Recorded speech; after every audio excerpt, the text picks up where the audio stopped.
Hello again, everybody out there in Salem. This is William Legault of Salem Digest, and I am in the studios here at 285 Derby Street, here at SATV, Salem Access Television. And today we're going to interview one of the two finalists in the Salem special election for mayor in 2023, Neil Harrington. And we're not going to waste any time. We're going to jump right in. Neil, thanks a lot for being here. I appreciate it. You're welcome. How you feeling this morning? Great. Terrific. We're just going to jump out early now, and we're just going to, I want you to talk a little about your upbringing in Salem, your family, your schooling, and when the political bug bit you, which in your family might have been a bit early. I'm not quite sure. If you just want to talk about that for a couple of minutes. Sure. Well, my family's deeply rooted in Salem. As a matter of fact, we had a family reunion a couple of years ago in which we celebrated the 150th anniversary of our family coming off the boat from Ireland, which they did in 1870. So 5 generations of my family have been here. Originally started in Beverly at Goat Hill and then moved over to the Bridge Street neighborhood. My great-grandfather had the last house on the left on Osgood Street.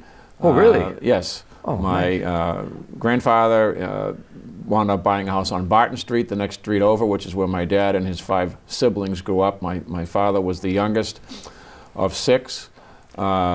Tragically, his father died of a heart attack when he was 45, when my dad was 6 years old, in the height of the Depression in 1935. Tough times. So not unlike a lot of families of those times in the neighborhoods that they lived in, there was a lot of support and outreach.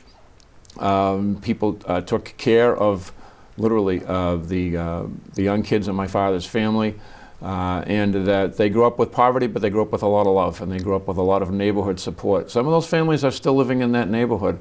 Fast forward a little bit, when my father got married, he wound up building a house in South Salem, so I grew up in South Salem. But my father had a rough childhood. Economically. I'll tell you one interesting story that is typical of the day. When my grandfather passed away, my grandmother, who was a stay-at-home mom at the time, as most of the women were, could literally not afford the mortgage, and she was afraid she was going to be evicted with her 6 kids. And so she went down to the then president of Salem Savings Bank, which eventually became Eastern Bank, and pleaded with the bank president for some leniency in terms of the mortgage and things like that. And during the Depression, that was not uncommon. The bank president said, "We know you, we know your family, we know that when your kids are old enough to get to work and be able to support you, that you'll pay the mortgage." And so they did not foreclose on the home. My father got to stay in the home that he was raised in, and it was just one of those things that happened during the Depression. It gave him a deep-rooted sense of community. Different days. In Salem, yes, exactly. And so he then eventually wound up going to college and meeting my mother out in St. Louis. And my mother was from the Midwest. She was born in Chicago. Her father traveled a lot for business and was relocated several times and wound up in St. Louis. And my dad, as you may or may not know, who was 6'9", had a basketball scholarship to college, a delayed basketball scholarship. He didn't go to college until he was 21, was not able to afford to go to college, and so he had to play in semi-pro basketball leagues in order to be able to try to attract a potential scout. And one evening he had a great game against somebody else, and he got offered 2 scholarships, one to St. Louis University, which is a Jesuit school, and one to Notre Dame. Really? I still have the letter from Moose Krause, who was the athletic director at Notre Dame, who offered him the scholarship. His mother wanted him to go to a Jesuit university, so he went to St. Louis. He met my mother. Then they came back to Salem. But he had a lifelong passion for the power of education, because he believed that the education that he received gave him the ability to get into college and then eventually into his career, which was in public service. And so he spent most of his time in the legislature, where he served for 20 years, trying to improve not only the public school system, K through 12, but particularly the public college system. He wrote the bill in the mid-'60s that created the modern state college system. It they used to only be teachers' colleges, and all they could do was prepare teachers, and that you would major in education. Now, of course, Salem State and all the public colleges are diverse. Great nursing programs with all kinds of majors and science things. programs. In the 60s, that was not the case, and he led the charge to create the comprehensive state college system. He got the political bug from his uncle, Joe. His uncle, Joseph Harrington, which would be my great uncle, was in no particular order a state senator, a state representative, mayor of Salem, and eventually became a district court judge. His son, Michael Harrington, my dad's cousin, was a state representative and a congressman. So I'm sort of steeped in public service. I'm the only one in my family, however, who has what my father used to call when I was younger, the affliction. The affliction.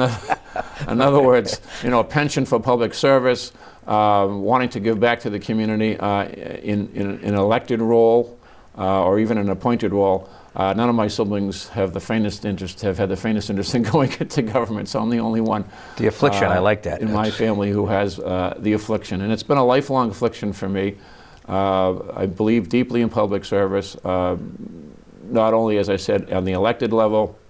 I've served as a town manager, as you know, in Salisbury for the last 19 years. Before that, I ran the unclaimed property division for the state treasurer's office, where you go if you want to, I guess it's called find mass money right now. You can find unclaimed checks and bank accounts and things like that. So I did that for 4 years. So I've spent my entire career in public service.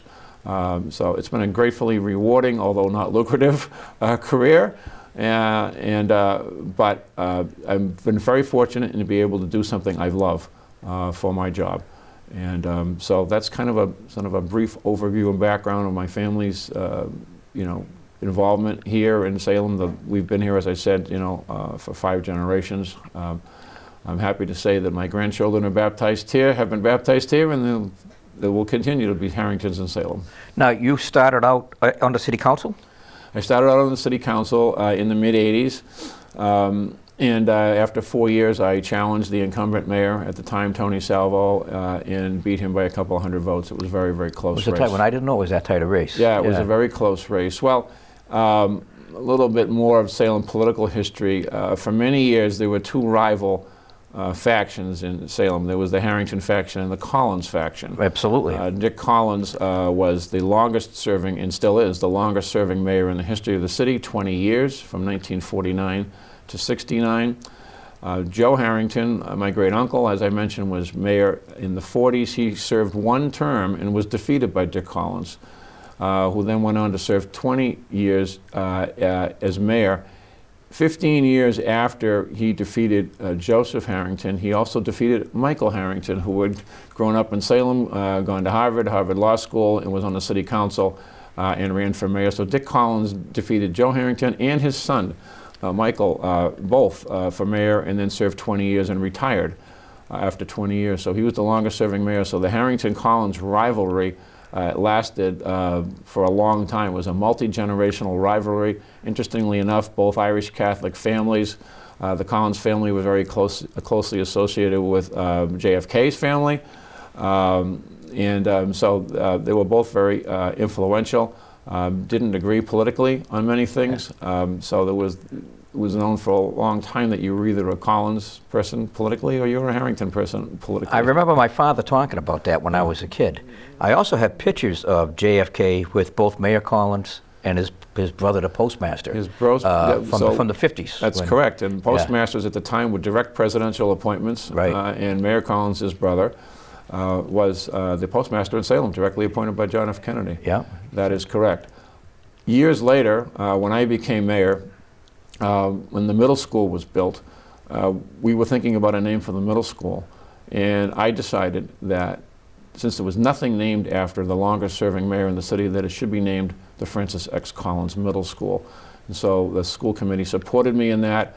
I got a very, very nice personal handwritten letter from the mayor's sister, Catherine Green, who was still alive at the time, and the entire Collins family came to the dedication. So I guess we sort of buried the Harrington-Collins hatchet at that point. But the Collins faction supported Salvo when I ran against Salvo, and it was a very, very close election, a couple hundred votes. All right, okay. So that's a little somewhat ancient history, but No, that's good maybe history, and interesting. it's good for people that aren't aware of some of this to hear it, because this is a city of history, of course. All right, let's move on into the meat of the issue, as they say. And today, instead of my presenting you with questions, it's more on you, because it's your campaign.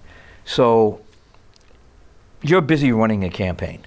But right now, what do you think are the major issues that the incoming mayor, whether it be you or Dominic Mangallo, what are the primary issues you're going to have to address coming in there? So first and foremost, I think it's leadership and stability. People in Salem are concerned about what's going to happen, in the aftermath of Kim Driscoll leaving to become lieutenant governor. And I think it's really important that the next mayor create a sense of stability. And I don't think there's any better way to begin a term in the middle of a term, or become mayor in the middle of a term, than to help create a sense of stability in the community. The second is, I would say, a sense of unity in trying to bring the various factions together here. There seems to be a dividing line in terms of the pro-Driscoll people, the anti-Driscoll people, the Driscoll fatigue people who were with her in the beginning but perhaps weren't with her in the end. And I think the city is looking for a candidate that will unite all the factions. From the beginning, and since I've been going door to door, there's 3 or 4 issues that stand out, and I think they're not unknown to everybody. Traffic and parking management is a significant issue. I hear that all over the city. The rate and the amount of growth and development in the city has a lot of people concerned. That's a major issue as well. The future of the Salem public school system, and whether or not we will return to some level of stability after all of the turnover that's been going on in recent years. And I'm happy to say that I believe the new superintendent has got us pointing in the right direction there. I like him. Which is good. How we market the city in terms of tourism and the whole haunted happenings phenomenon, and how that impacts the quality of life for people in the neighborhoods. Those are the major issues that I hear and I see when I go around town. Well, let's touch on the traffic and parking for a minute, because I always find it interesting that the people that complain the most about the traffic and parking in Salem are the people that drive the most. And of course, they're the ones that experience it. I walk a lot. I see the same thing, but I see it from a completely different perspective. Mm-hmm. How can we really address that? And I'm not, the North Street thing, which some think is a debacle and some think otherwise, that's sort of a sideline issue. It's major to people, but how can we really address the traffic issue in Salem? Are we doing the right thing by trying to get people to walk, to bicycle, and to find alternative means of transportation? Is that the right direction to go in? I think in the long run it is, but the practical reality is that the people need to get to work. And Salem is a major employer. There are several large institutions here that employ thousands of people, and those people commute to work. They come from within Salem and they come from outside of Salem to come here. And we are also, as I just mentioned, and as you know, a major tourist attraction, not only during haunted happenings, but throughout the year. So this has been a very busy winter. Yeah, right. It generates a tremendous amount of traffic. So, as I said in one of the earlier forums, people don't come to cities like Salem unless there's something to come for or something to do. And so it's a pleasant problem to have in one sense, but it does affect the quality of life of people in the neighborhoods. And I think there's nobody that knows more about what the impacts are of traffic than the people in the neighborhoods. It's not the bureaucrats sitting at City Hall who really understand the traffic issues. It's the people in the neighborhoods. And I believe that they have not been listened to in the way that they need to in terms of how to ameliorate some of the problems and to take seriously some of the effects on the quality of life of people in the neighborhood. So although I applaud efforts such as traffic calming and complete streets programs, there has to be a practical reality as to what works, what doesn't work, what needs to be changed and re-examined. And I think it starts with the attitude of you have to listen to what people in the neighborhoods are saying. I think in the long run you will start seeing more walking and more biking, but let's be real, people are not going to bike to work from out of town into Salem in the wintertime, never mind in the warm weather. So you're not going to all of a sudden get people all out of their cars when they have to commute, 10 or 15 or 20 minutes or a half hour to work at Salem State or to teach in the school system or to work in the downtown business. So the practical reality is that there are always going to be cars and there are always going to be traffic issues. It's not a solvable problem in the sense that it will all go away, but we need to manage it a lot better, and we need to acknowledge that the people who live with the problem have a lot of on-the-ground expertise that some of the traffic engineers and the theoreticians don't have, in my opinion. And if you don't listen to what the people are saying, you wind up with debacles like North Street. And I will say that the North Street is a debacle. On a practical level, it does not work. And so there needs to be a re-examination of North Street. Some of the other streets where traffic calming has taken place, some of them work, some of them don't. There are new places where they're contemplating doing these things. They need to listen to what the residents are saying. Would we be well advised to take these traffic changes more slowly, implement them in phases instead of a massive change like we had on North Street? Well, North Street is a complicated issue, obviously, because it's a major thoroughfare and it affects a very long stretch. The concern with what happens on arteries like North Street is how it ripples into the neighborhoods. And so when you make a major change like that, you do affect traffic issues in the neighborhoods. And so the calls for additional traffic calming and those issues come up because people are looking for alternate ways to avoid the mess on North Street.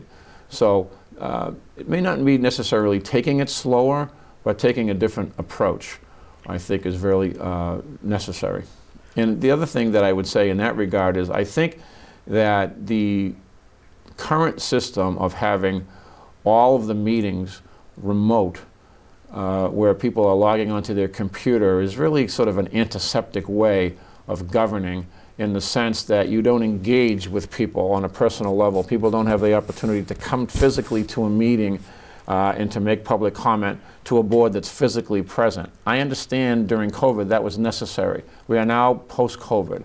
So I think at the very least we should have some sort of a hybrid situation where a majority of the board is physically present at the meeting. Some board members, for reasons of family considerations, or maybe they're traveling, or maybe they're in Florida, they can participate remotely. That's great, but I think we need to go back to as much live public participation as possible. I'm hearing from a lot of people who felt extremely frustrated during the North Street, the run-up to North Street, is that all the meetings were remote and they didn't feel like their voices were being heard. It's easy for a point to get lost in the remote meetings. Right. You make your point, but then you don't really get a chance to stress that point. Yes. A little later, you get lost in the shuffle with everybody else. That's correct. I mean, it is convenient. There's no question about it. In Salisbury, we have everything is hybrid, in the sense that, or completely back in person. We don't have all remote meetings anymore because people have said to us, we want to participate, we want to be there, we want to talk to board members before and after the meeting. We don't want board members to be isolated from the community. So I think in Salem we need to move away from completely all remote meetings. So you touched on education a little bit, and you also touched on education at the beginning when you talked about your father's education and his desire to make education more accessible and better for the locals. We might be looking at renovations at the high school or a new high school. But, hearing rumblings about that. That building is 40 years old. 50. 50 years old. Yeah. I'm getting old. Almost 50, I think. Yeah. It was I think it opened in 45 years anyway. It opened around 76 or so. I was the first freshman class. We started at the old high school. Okay. And we finished at the new high school freshman year, 75, 76. Yeah. Okay. What are your thoughts on that? I mean, is it better to build a new high school now or to renovate that one? Most of the buildings in the 70s weren't built all that well, and that's had its issues. Yeah, the 50-year lifespan is really what we're seeing in a lot of public schools that were built in the 70s. Similar situation in the district of which Salisbury is a part, which is Triton. They're going through the same thing, and they're now applying to their building was built in the 70s, and they're going through the same thing, applying to the State Building Assistance Bureau. for financial aid from the state. There's a formula that the state contributes a certain percentage to either renovating or constructing a new building, depending upon the type of community you have and a variety of other factors. Excuse me. I think that particular agency is underfunded. There are lots of school systems, including Salem, that if they wind up building a new facility, the cost of that facility will be somewhat more, a lot more than the community can afford on its own, and the state needs to contribute more money. The estimates for the new high school, for example, are running in the neighborhood of $200 million.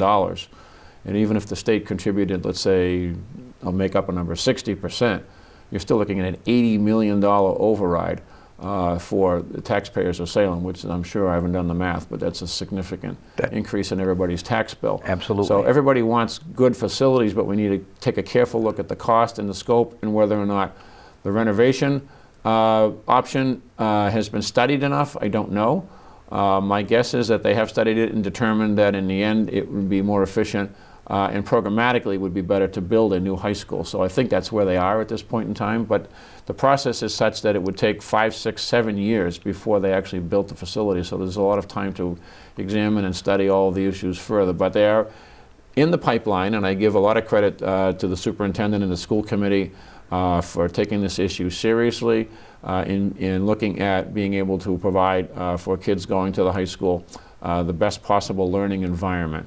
I do hear things programmatically about how the current high school is not able to accommodate some of the programs that will be necessary for the future and will be a component of public education down the road. So I think a lot of foresight and thought from the school committee and the superintendent has gone into this.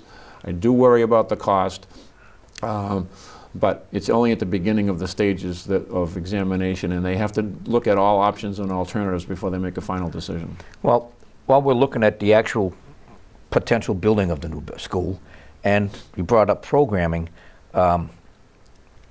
there's a lot of stress now on vocational training, where for a while people didn't really stress the vocational aspects of high school education much. Salem used to have its own standing vocational school. Now we're in this regional voc, which costs a lot of money also.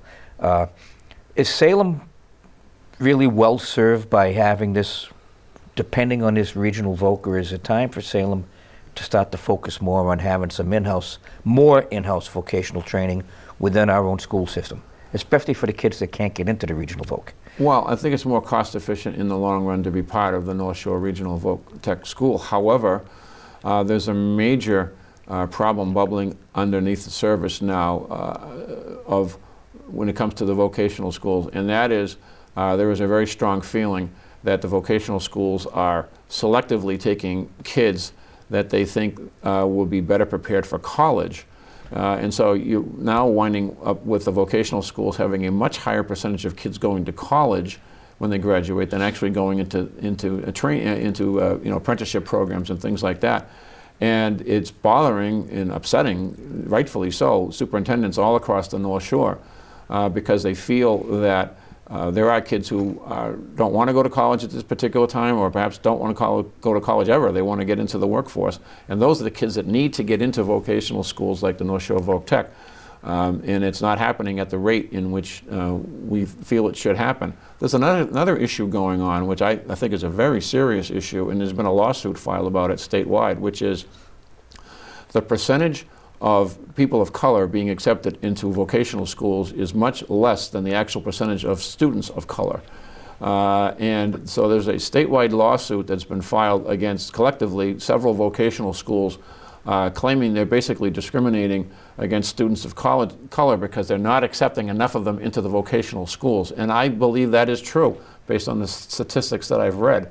And so it'd be interesting to see how this lawsuit plays out, because we do need to provide opportunities for all people, all backgrounds, not just the middle-class white kids who want to go to college. It's also very important that our students of color, whether they're black or Hispanic, whatever it is, need to have opportunities to go to college, yes, but also to go into the trades. And the vocational schools are not accepting students of color almost across the board at the same percentage of those as they are actually a number of the kids in the school system. So that's a major problem. So there's a battle brewing between the vocational schools and the regular public schools about the mission of the schools, who they accept, and whether or not they're servicing the kids in the communities like Salem to the fullest extent. Oh, those are all very good points. I was aware of that lawsuit. Yes. So let's segue into tourism. You brought that up, to Halloween. It's a conundrum. Like you said, it's a good problem to have, but it does create issues for the neighborhoods. Sure. It creates issues. One of the main issues it creates, and this is not in the neighborhoods, in the downtown, is there are a lot of businesses that are not tourism-centric. They're not focused on Halloween. They're not focused on witchcraft. They're not focused on tourism. The hairdressers, the dentists, the service industries, not the restaurants. They have a hard time in the basic 2 months that Halloween now is, mid-September to mid-November. We've had Gagnon Shoe Repair leave to go to Beverly because, they had to leave their space, but they couldn't find an affordable space in Salem. Right. Alex's the hairdresser on Front Street recently packed up and moved to Beverly. How do you address that? How can we help these small businesses that are actually hurt during those 2 months? They actually take a financial hit. What can we do for them? Again, I think it starts with listening. Much as we need to listen to people in the neighborhoods, we need to listen to the small businesses and what they are saying. And I'm not sure that has necessarily been the case in recent years. I've had several small business people approach me about concerns such as the one that you're mentioning, not only in terms of traffic volume, but also in terms of employee safety. Parking for employees. One downtown business told me around Halloween that they urge their employees who are coming from out of town, who have like midday shifts at the restaurants, to park as far away as Salem State and Uber to downtown. So there's not adequate parking for employees. Some of the people that are coming out of the restaurants at night, the wait staff, are coming out at night with a significant amount of cash in their pockets from tips. They don't feel safe because of the types of crowds that are roaming around the downtown. And the police do a terrific job under the circumstances of trying to keep things under control. But there are issues that affect businesses at all hours of the day, and they affect their employees in a negative way. And I'm not so sure that they feel that their voices are being heard. They have good advocacy with the Chamber of Commerce and the partnership. But the next administration needs to pay much closer attention, in my opinion, to the concerns of the business community, and particularly is the ones you mentioned, the ones that are here year-round, who suffer during that time of the year. It's a 2 month period where basically your revenue, your customers can't get to you. Right, and you've got these quick hitter places that rent storefronts that are vacant for large parts of the year, and they're only occupied during the years where they can make a pile of money and then leave town. So that's another issue that I find concerning. You go through the Essex Street Mall during the Halloween season, and all these stores are open. You go through it in the off season, and you find that people, for example, who live at the Essex, the condominium thing, they don't have a convenient place within walking distance to pick up some of the necessities of life because these storefronts are taken up by these Halloween-centric businesses that aren't even there most of the year. So that's another problem. That's a huge problem. So you touched on parking a little bit in that, or maybe I touched on parking. I don't know. Right now, they're decided that it's time to study parking again, and I guess it's good timing. I was on the council the last time we made big parking changes. So you're talking 8 years ago, 9 years ago. I think we touched on this in the last interview, but is another garage somewhere the solution, do you think, or do we just need to look at this problem more deeply before we make that sort of decision? Well, we should definitely study it. There's no question about it. Whether or not it's a deck on the old Almies lot, as we call it, the Church Street lot, or freeing up some more on-street parking spaces that have been taken away with some of the traffic realignments and the striping. That's certainly a problem, but we definitely need to increase parking in the downtown area where there are less residents. There are residents downtown, but there are less residents than there are out in the neighborhoods. And if you don't have enough adequate parking in the general downtown area, people do tend to spread out into the neighborhoods. So that is definitely an issue, and I'm glad to hear if in fact they are beginning to study this. that they're doing so, because that is a major issue. Well, the solution generally offered, especially in the non-Halloween season, is the MBTA garage, which most days in the summer, there's plenty of spaces available. Right. And that's technically downtown, but it is kind of inconvenient. It's on the outside of the downtown. You have to take an elevator, walk up some stairs, Sure. cross a big street. So that's not really the solution. And we're going to lose the Crescent lot now to this new development as far as any parking there.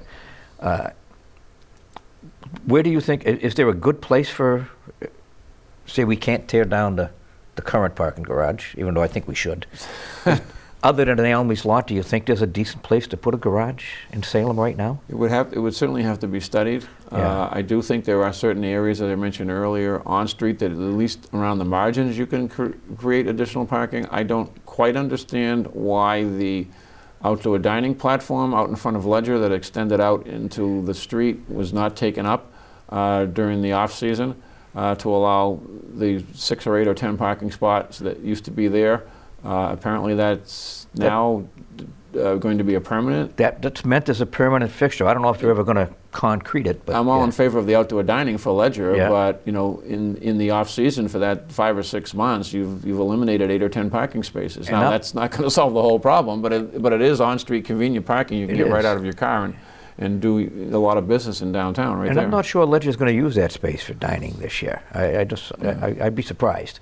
So I am concerned about that. There's an area up near the courthouse where the blue bikes are in the street, which takes about 4 or 5 parking spaces. I don't understand why they couldn't be on the sidewalk, and free up some spaces there. So around the margins, you can do some of things like that. But in the end, we need larger capacity parking downtown, and whether it's a garage or other alternatives, then we should take a look at them for sure. Now let's. We started this conversation with tourism, and then we moved into parking, which all ties in anyway. We market Salem as a year-round destination. Destination Salem does a great job of what they do. They're very, very effective. They really don't market Halloween No. as much as they market the rest of the year, and they've been very successful doing that. Do we need to readdress how we market the city? I think Kate Fox and the people at Destination Salem do a great job.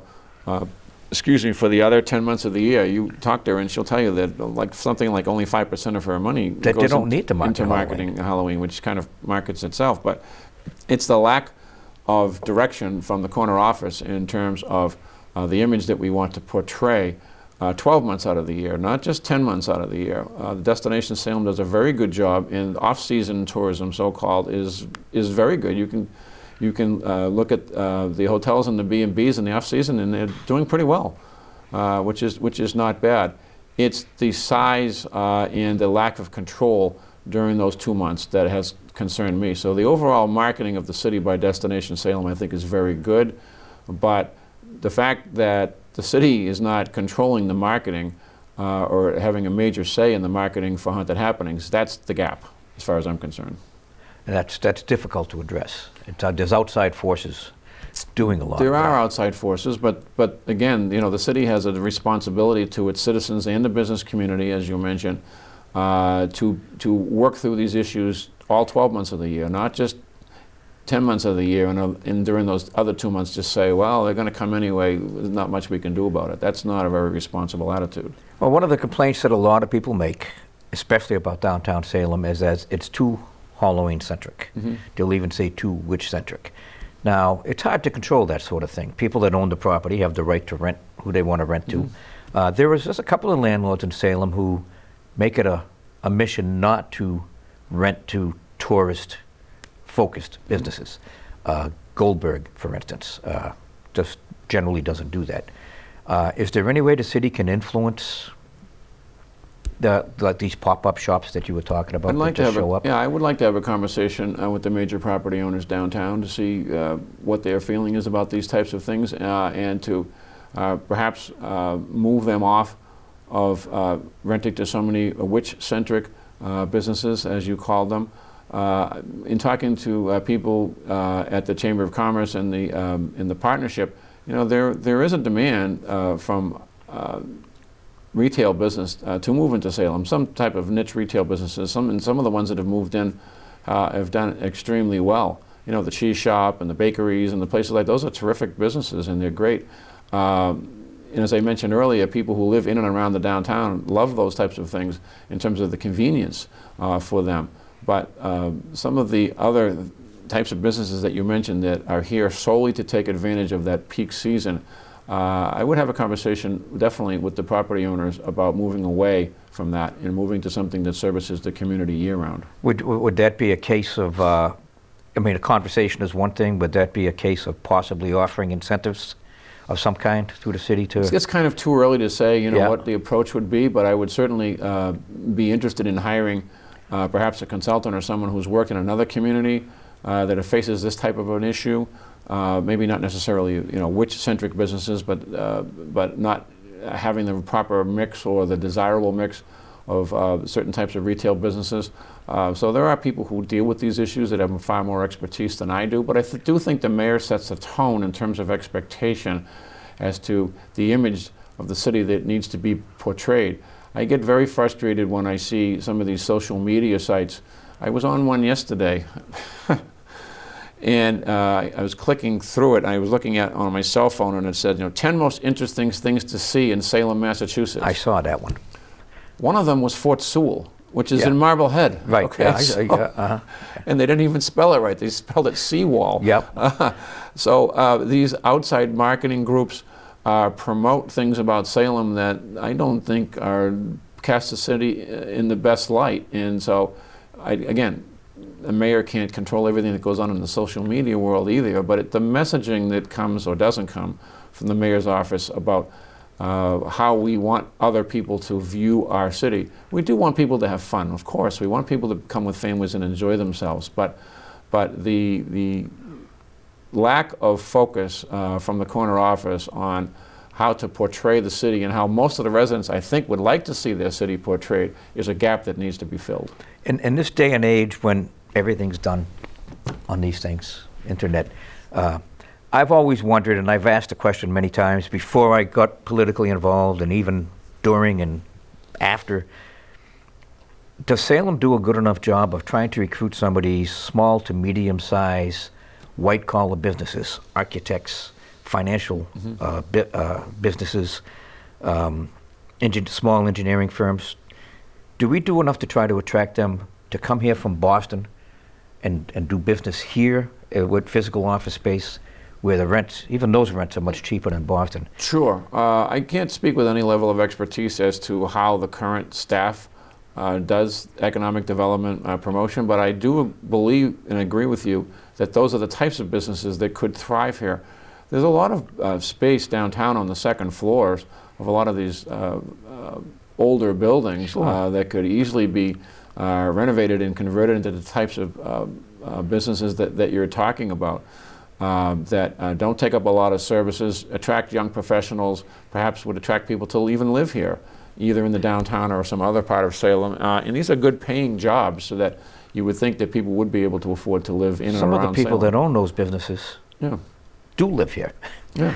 Because it's cheaper. Right. I don't think we've ever tried to market it that way. I've been told that it just isn't practical by a lot of people that seem to know what they're talking about. I'm not so sure. You'll find a lot of those businesses in Cambridge. And you know, Exactly Cambridge right. is not an easy city to get in and around as well, and it's much more expensive than Salem is. So Salem has a lot of cachet, and I do give a lot of credit to the Driscoll administration for creating a much more positive vibe about Salem over the last several years. So I think the opportunities are there to try to market the city from a business development point of view to those types of businesses. I agree. All right. I think we covered a little bit of ground in the 40 minutes or so that we've been sitting here. We're going to close it out. The camera is yours. If you want to say anything to anybody out there, and just ignore me and pretend I'm not here, the camera is yours. Let's close it out. What do you got for us? Well, first of all, I wanted to thank all of the candidates that ran in the preliminary election. All of them, I had the pleasure of sitting next to them at various forums all throughout the city, and they were really and are really truly committed to building a better Salem and to making a contribution. So I give credit and thanks to Stacia Kraft, Mayor Bob, and Steve Dibble. But now the choice is between myself and my opponent in the final. And I think going around the city, I have spoken to thousands of people in knocking on doors in neighborhoods and meeting in coffee parties in people's homes in the evening, and going to events and things like that, that the city needs to be united, and the city needs to get beyond the factionalism that I think has characterized particularly the last 3 or 4 years. And I think that the only way to do that is to bring in a new voice, not a person, you know, that has no experience in these things, because both candidates have different types of experiences, but someone who has the ability and the willingness to listen to the people in the neighborhoods, to listen to the people in the business community, and to change the mode of how the city is governed. I think that's very, very important. The messaging that gets sent in terms of how the city relates to and communicates and interacts with people in the neighborhoods and people in the business community is something that I hear consistently, and that type of change needs to happen. And I think it can only happen if we elect a person like myself who is not of the current mold. My opponent is of the current mode, which is that nothing needs to change. We just need to keep everything going the same way it is, and that is not what I'm hearing. We need to certainly keep the good things that the Driscoll administration implemented in place, but we need to change the things that don't work, and we need to admit that the style of governing that has characterized the last few years is not something that is uniting people. In fact, is dividing people. So I believe I have the skill and the experience to be able to unite all the various factors into a different vision for where the city can be in the future, and that's why I'm running, and I feel very confident that if we're able to get our message out, we'll prevail in the final election. Very nice. All right. All right, guys, that's it. The general election is the 16th of May. I don't know what's the last day to register for that campaign, but as soon as I check that out, I will post that. Check the city clerk's office. I'm going to check the city clerk's office. I'm going to post that on the page, Salem Digest. That's it from the Salem Access Television Studios at 285 Derby Street. We're here with Neil Harrington. Best of luck. Thanks, Bill. I appreciate the time. I thank you. Nice to see you. All right.